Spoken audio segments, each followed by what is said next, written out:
Bismillahirrahmanirrahim. Assalamualaikum warahmatullahi wabarakatuh. Pada kesempatan ini saya akan menampilkan slide presentasi saya. Ini sebenarnya adalah slide presentasi yang saya paparkan saat webinar untuk promosi Universitas Dr. Sutomo Surabaya. Ya, tapi karena kemudian saya hanya diberi waktu sebentar dan saya juga tidak merekamnya dalam bentuk video, maka saya coba untuk merecordingnya pada kesempatan kali ini. Baik, judulnya adalah mengapa Anda harus kuliah di bidang teknik. Ya, jadi perkenalkan terlebih dahulu, saya Ahmad Khoiron dan saya sebagai Dekan Fakultas Teknik Universitas Dr. Sutomo Surabaya. Ya, saya mulai dari mengapa Anda harus kuliah. Ya, saya hanya ingin memotivasi Anda bagi yang saat ini bimbang apakah antara pilihan kerja atau Anda harus kuliah. Ya, jadi yang pertama adalah bahwa belajar itu adalah tugas seumur hidup. Ya, oleh karena itu kemudian tidak ada kata ketika kemudian Anda tidak kuliah berarti tidak belajar. Ya, bisa saja Anda tidak kuliah tetapi Anda tetap akan belajar. Ya, jadi artinya bahwa mengapa Anda harus kuliah, karena kalau Anda kuliah maka itu berarti Anda menyediakan waktu khusus, ya, menyediakan sarana khusus untuk kuliah.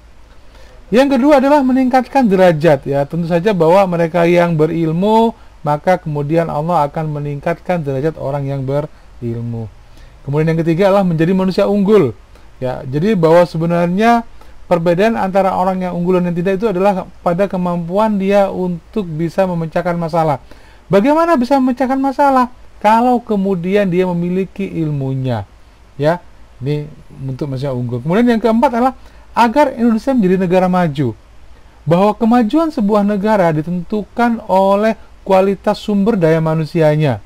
Contohnya seperti Singapura, mungkin penduduknya tidak begitu banyak.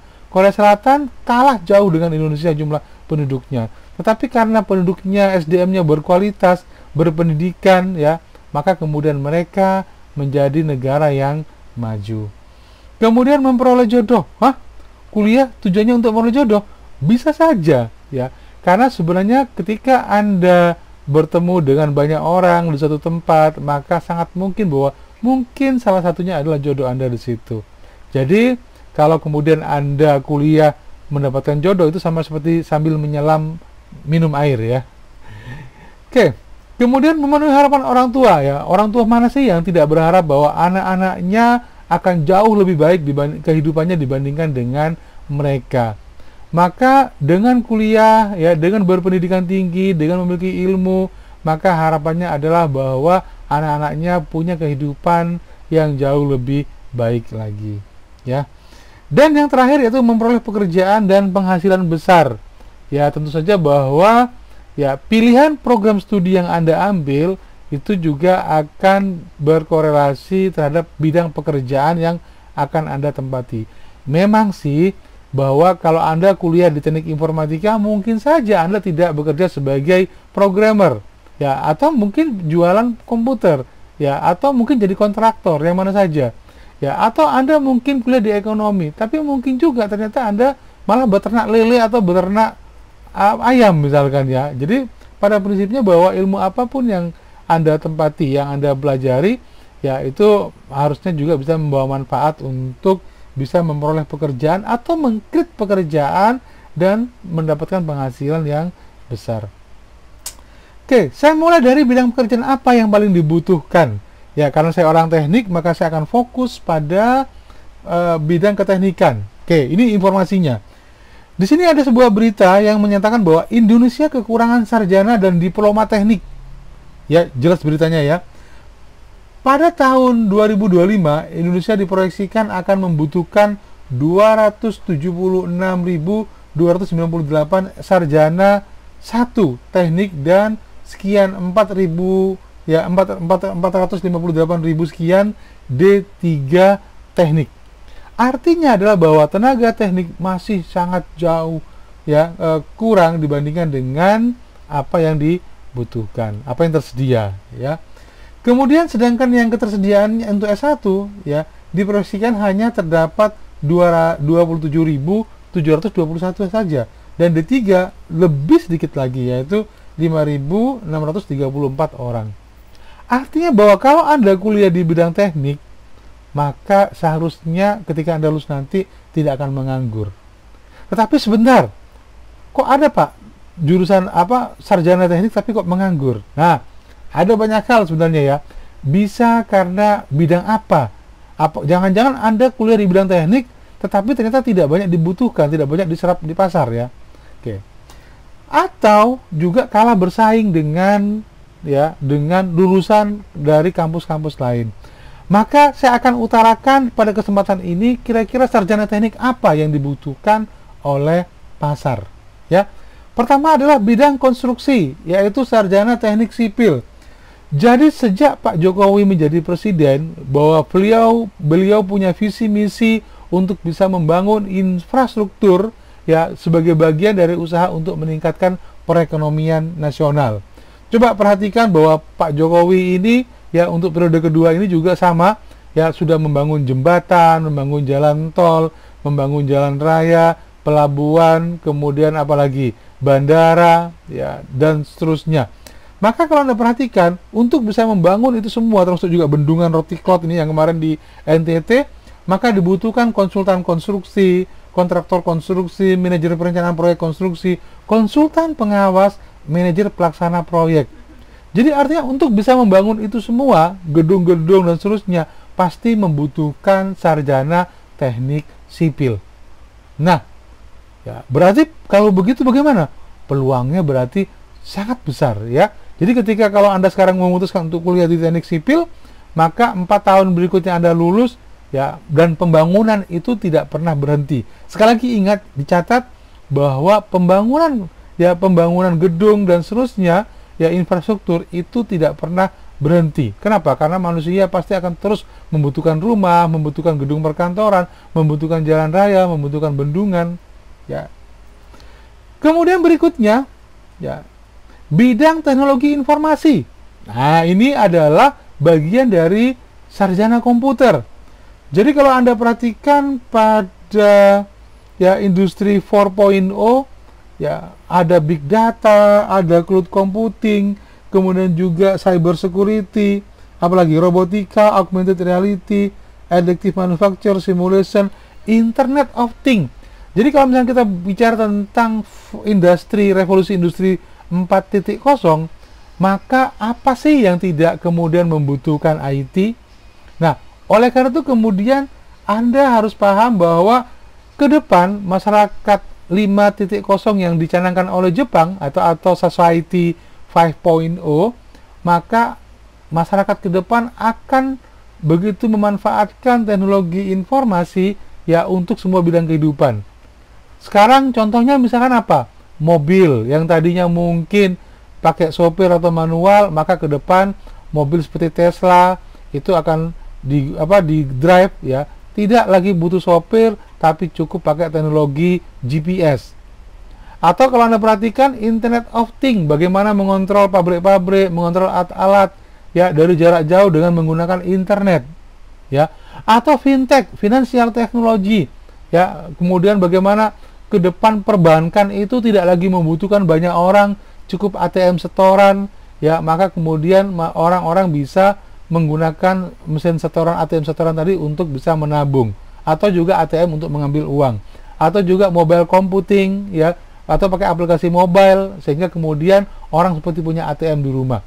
Dan profesi teller bank akan menjadi semakin sedikit ya kan, karena semuanya dilayani oleh teknologi ya, informasi. Jadi seseorang di era revolusi industri ini tidak perlu keluar rumah, cukup dia di rumah, dia butuh makan tinggal mungkin GoFood atau GrabFood, mau pergi kemana-mana tinggal pesan mobil, atau belanja online, bayarnya juga tinggal pakai fintech, pakai OVO, atau transfer juga mungkin pakai e-banking atau mobile banking ya. Itu jadi manusia ke depan dia nggak perlu kemana-mana untuk belanja, untuk memenuhi kebutuhannya ya. Oke, kalau mau ke laundry dia tinggal panggil babang Gojek ya, ngantarkan ke laundry ya, dan seterusnya. Jadi itu luar biasa. Oleh karena itu kemudian tidak ada bagian apapun yang tidak membutuhkan IT, bahkan masjid ya, bahkan sekolah madrasah pondok pesantren juga pasti juga akan butuh sarjana komputer ya, untuk mengelola media sosialnya, mengelola jaringan komputernya ya. Apalagi kira-kira berikutnya? Yang berikutnya adalah Indonesia butuh 1,7 juta ahli IT. Wow, bayangkan. Jadi kalau kita perhatikan hingga tahun 2030 itu kita ternyata membutuhkan banyak sekali sarjana IT. Ya, tadi sudah saya jabarkan apakah itu teknik informatika, apakah sistem informasi, atau ilmu komputer, ya, atau biomedis atau bioinformatika dan seterusnya. Oke. Indonesia darurat tenaga programmer, ya. Programmer tuh ada batas usianya. Ya, kalau orang sudah 40 tahun ke atas biasanya sudah agak malas untuk memprogram. Kenapa? Karena capek, matanya juga sudah mulai agak susah lihat komputer misalkan ya. Maka dibutuhkan terus regenerasi. Kemudian kalau ahli IT yang sudah tua-tua kemana? Bisa jadi manajer proyek, bisa jadi analis, ya, bisa jadi juga apalagi yang kira-kira, atau database administrator yang kira-kira tidak terlalu banyak berhubungan dengan coding ya, atau pemrograman. Nah, ini profesi di bidang IT, ada programmer, ada user interface atau user experience designer, software developer, database administrator, database designer. Udah banyak sekali ya. Jadi dengan adanya IT, maka ternyata pekerjaan di bidang IT itu jauh lebih spesifik dan dibutuhkan banyak sekali.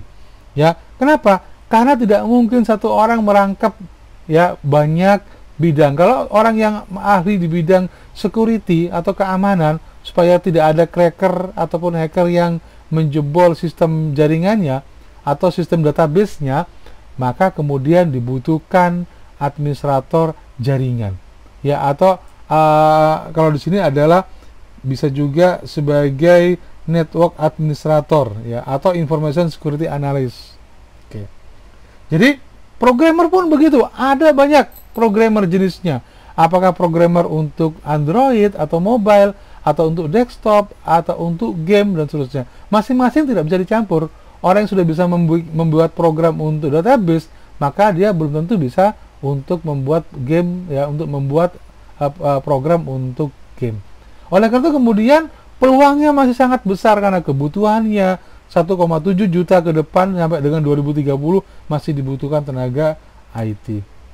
Oke. Maka kemudian yang berikutnya adalah teknik geomatika. Nah, ini merupakan bidang baru ya, hasil pernikahan antara bidang ilmu bumi ya, antara geodesi, geografi dan bidang teknik informatika. Jadi pemetaan lahan, wilayah, itu membutuhkan banyak sekali ahli-ahli survei dan juga ahli-ahli ya di bidang geomatika. Jadi pemerintah untuk saat ini menargetkan dengan program PTSL ya, bagaimana kemudian semua peta ya, semua tanah-tanah yang ada di wilayah Indonesia itu bagaimana kemudian bisa disertifikasi. Ya, jadi era baru pemetaan terpadu Indonesia lewat kebijakan One Policy dan Geoportal. Nah, ini dibutuhkan banyak sekali orang-orang geomatika, dan ini bidang baru. Biasanya yang baru berarti belum banyak orang tahu. Karena Anda sudah tahu, berarti Anda sudah tahu bagaimana prospeknya. Oke. Apa sih yang dikerjakan? Nah, ini. Jadi bidang pemetaan wilayah ini adalah tugas dari, bisa bekerja di lapangan, bisa juga pengolahan data di kantor, ya, tergantung dari apakah Anda suka. Tapi kalau Anda suka berpetualang ya di alam bebas atau di lapangan berpanas-panas supaya sehat ya, punya banyak vitamin D, suka berkeringat di luar, maka ini juga cocok. Atau kalau kemudian Anda mungkin sedang memetakan pakai drone ya, tidak harus berpanas-panas, bisa pakai drone ya, maka juga itu bisa dilakukan ya, atau mengolahnya dengan menggunakan data foto satelit ya. Jadi banyak sekali perusahaan yang membutuhkan ya sarjana teknik geomatika. Oke. Nah, pertanyaannya adalah kalau Anda tertarik dengan 3 ya bidang di teknik tersebut, teknik informatika, teknik sipil dan teknik geomatika, di mana Anda akan kuliah? Fakultas Teknik Universitas Dr. Sutomo memiliki ketiganya. Jadi ada prodi teknik sipil yang sudah berdiri sejak tahun 1984 dan sudah terakreditasi B. Kemudian juga prodi teknik informatika berdiri tahun 92. Di Jawa Timur ini informatikanya sudah tertua yang kedua. Ya, tertua kedua setelah kampus swasta lagi yang lainnya yang di Surabaya. Kemudian terakrasi B juga, ya. Dan yang ketiga adalah prodi teknik geomatika yang baru berdiri 2019 kemarin, ya, tetapi luar biasa banyak sekali kegiatan-kegiatan yang positif untuk bisa menjadi surveyor yang handal. Oke, jadi terima kasih. Ya, saya tunggu Anda untuk bergabung dengan Fakultas Teknik, ya, untuk memilih salah satu dari 3 prodi yang luar biasa prospeknya. Ya, assalamualaikum warahmatullahi wabarakatuh.